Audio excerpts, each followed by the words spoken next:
YouTube पे videos वगैरह देखते होंगे, बड़े बड़े नाम है कोचिंग होंगे और ऐसे लगता है कि बस इस कोचिंग में चले गए तो सिलेक्ट हो जाएंगे। कोचिंग में एक बहुत बड़ा मायाजाल है और हिंदी माध्यम के बच्चों के साथ बड़ी विडंबना ये है कि सिलेक्शन बहुत कम हो रहा है। नमस्कार दोस्तों, मेरा नाम पवन कुमार है।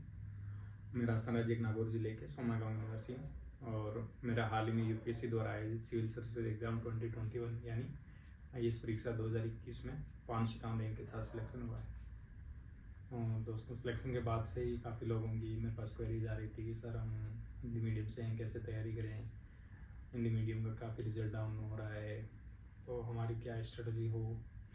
तो बच्चों, आप लोगों की हेल्प के लिए ही मैंने ये चैनल स्टार्ट किया है और इसमें जो आप लोग क्वेश्चन पूछ रहे हैं उनके मैं आंसर करने की कोशिश करूंगा और साथ में जो भी बच्चे तैयारी कर रहे हैं तो तैयारी के दौरान उनको क्या क्या समस्याएं आती है, जो मैंने समस्याएं फेस की थी और मुझे लगता है कि एक जो भी एस्पिरेंट है, जो भी तैयारी कर रहा है, हर बच्चे के सामने ये समस्याएं आती है। तो आपकी जो भी प्रॉब्लम्स हैं उनके क्या क्या सॉल्यूशंस हो सकते हैं और जो मैंने आजमाए थे वो चीज़ें मैं आपके साथ शेयर करूँगा। आज के वीडियो में हम बात करेंगे कि यूपीएससी के लिए कोचिंग करना कितना ज़रूरी है। ठीक है, तो दोस्तों, कोचिंग संस्थान आप यूट्यूब पे वीडियोस वगैरह देखते होंगे, बड़े बड़े नाम है कोचिंग होंगे और ऐसे लगता है कि बस इस कोचिंग में चले गए तो सिलेक्ट हो जाएंगे। कोचिंग में एक बहुत बड़ा मायाजाल है और हिंदी माध्यम के बच्चों के साथ बड़ी विडंबना ये है कि सिलेक्शन बहुत कम हो रहे हैं। 15-20% सिलेक्शन, 20 क्या मतलब 15-20 जने सिलेक्ट हो रहे हैं हर साल।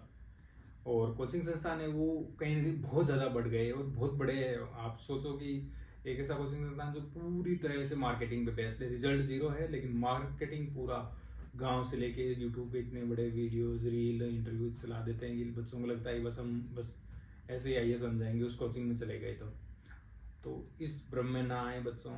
कोचिंग संस्थानों के मायाजाल से बचे और ये बहुत ही कठोर रियलिटी है। लोग अपने उधार पैसे लेके खेत बेच के कोचिंग दिल्ली आ जाते हैं, उस बड़े कोचिंग में एडमिशन ले लेते हैं बड़े में, और होता ये है कि वहाँ से रिजल्ट नहीं आता। और मैंने ये अनुभव किया है कि कोचिंग संस्थान बच्चों को कहीं मिसगाइड कर देते हैं। अब जैसे इंग्लिश मीडियम में क्या होता है कि 10-11 महीने में सिलेबस पूरा करा देते हैं वो, और फिर बच्चा सेल्फ स्टडी करता है। और आईएएस या आरएस जो भी कोई भी कॉम्पिटिटिव एग्जाम है उसमें सेल्फ स्टडी बहुत इंपॉर्टेंट रोल प्ले करती है, बहुत ज़्यादा रोल। ठीक है, कोचिंग संस्थान का रोल तो 0.1% भी नहीं है सिलेक्शन में। पूरा रोल बच्चे का है, कितनी वो सेल्फ स्टडी करता है। तो इसलिए कोचिंग संस्थान का रोल बहुत ही कम है, बहुत ही कम। मैं तो और मुझे ये लगता है कि कई बार अगर आप अलर्ट नहीं हो तो कोचिंग संस्थान से आपको, उनके अगर मार्गदर्शन पे आप चले गए तो आपको नुकसान भी हो सकता है। ठीक है, इसलिए कोचिंग संस्थान आप ऐसे कभी मत समझे, जो गरीब बच्चे हैं जो कोचिंग अफोर्ड नहीं कर सकते, तो वो ये कभी ना सोचे कि बस जो कोचिंग मेरे साथ ही गया है उसी का सिलेक्शन होगा, मेरा नहीं होगा। ठीक है, तो ये रियलिटी है, पूरी तरह से मार्केटिंग पे बेस्ड है। और मैं कुछ आपको इंडियन एक्सप्रेस या यूट्यूब उनके कटिंग से आप देख सकते हो कि भाई यूपीएससी का कैसे हिंदी मीडियम और रीजनल लैंग्वेज का रिजल्ट डाउन रहा है। ठीक है, तो दोस्तों, कोचिंग का रोल मुझे नहीं लगता कोई कोचिंग का रोल है। और आप अगर ऐसा कर सकते हो कि यूपीएससी में कुछ सब्जेक्ट्स हैं, टेक्निकल सब्जेक्ट्स हैं, तो उनकी आप ऑनलाइन कोर्स ले लो, वो ज़्यादा बेटर है। जैसे मृणाल सर से आप इकोनॉमी पढ़ सकते हो, इकोनॉमी थोड़ा हिस्ट्री आप खुद से पढ़ सकते हो, पॉलिटी वगैरह जो है लक्ष्मीकांत से आप पढ़ सकते हो। और मैं कोशिश करूँगा कि इस पर मैं वीडियोस बनाऊँगा प्रीलिम्स वगैरह पे, पॉलिटी वगैरह पे।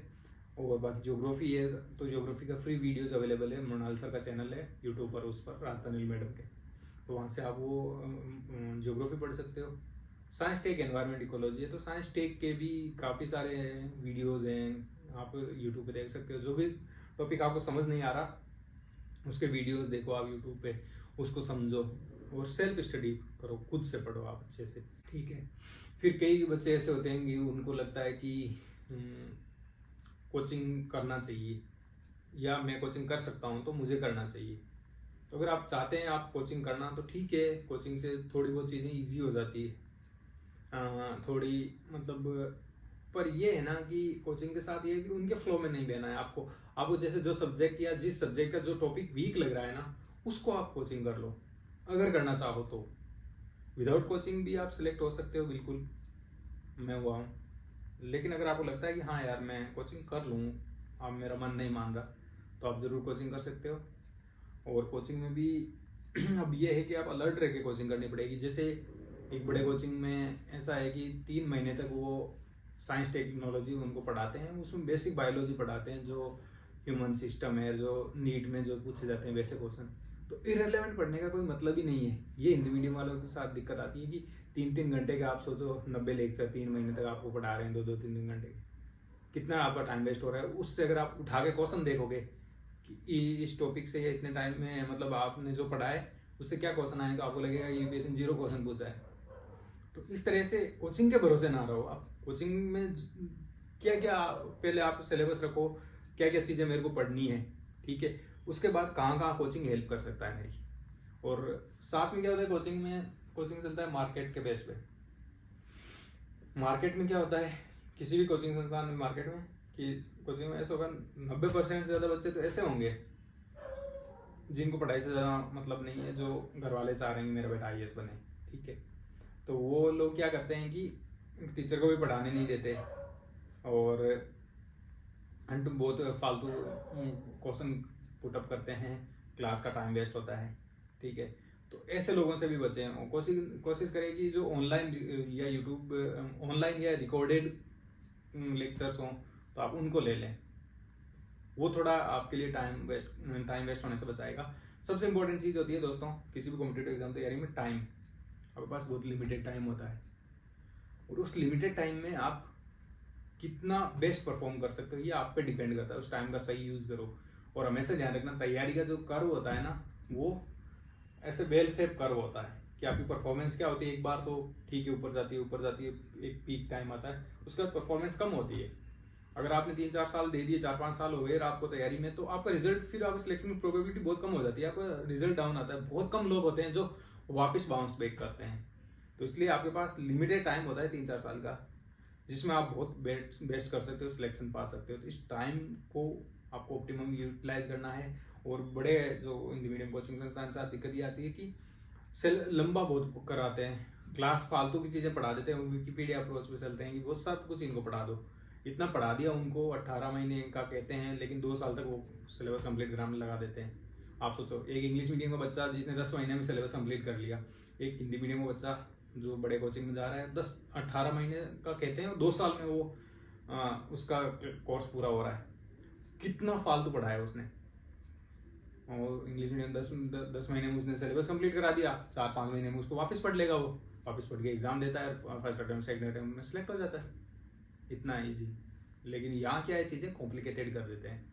तो इसलिए इन चीज़ों से बचे, फालतू की चीज़ें पढ़ने से बचे। कोचिंग वाले इतना मैटर दे देंगे आपको, ठीक है। जो एक बड़े कोचिंग है मेरा से उसी से ही है कि उसमें क्या है कि मेरे कई दोस्त हैं जो उसके बुक भोग रहे हैं, जिन्होंने उसमें एडमिशन ले लिया और उसके बाद अभी भी वो परेशान है वो लोग। तो इसलिए लिमिटेड क्या क्या टॉपिक पढ़ने हैं मेरे को। जैसे मेरे को कोचिंग में एडमिशन भी ले लिया तो मेरे को इकोनॉमी पढ़ना है, साइंस का चाहिए ये टॉपिक यूपीएससी पूछती है, ये टॉपिक मेरे को पढ़ना है।